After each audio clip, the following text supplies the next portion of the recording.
पनि छैन। भाइलेन्स नभइकन हाम्रो राजा नेपालमा किन रक्तबीज गर्नु भन्ने कुरा हो।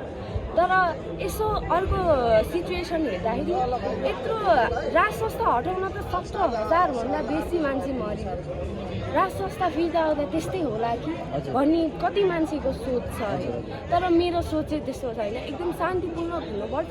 तर शान्तिपूर्णमा उहाँहरूलाई म त बिन्ती गर्छु केपी शर्मा ओलीज्यूलाई, अझै पनि तपाईँलाई नेपालको अलिकति नै माया छ भने त्यो तपाईँले पद छोडिदिनुहोस्। तपाईँले केही गर्ने भएको छैन आजसम्म, के गरे भए पनि नेपाली जनताले जिउ गर्न थाल्थे, केही गरेको छैन। जनताको सधैँभरि शराब मात्रै खाएर बस्नुहुन्छ तपाईँ।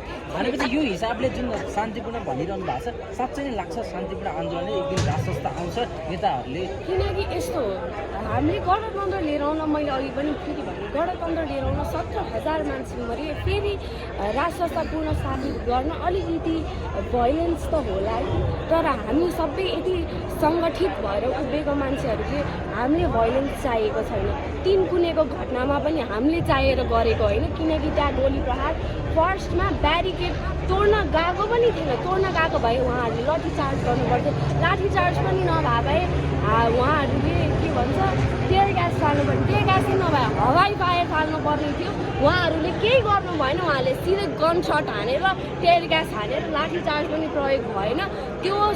त्यो पुलिसको संस्था नै अलिकति एकदम आफै उग्र भएको। हामी राजावादीहरू त्यति बेला गएको, हामी राष्ट्रवादीहरू गएको मान्छेहरूले केही गलत काम चाहिँ गरेको थिएन।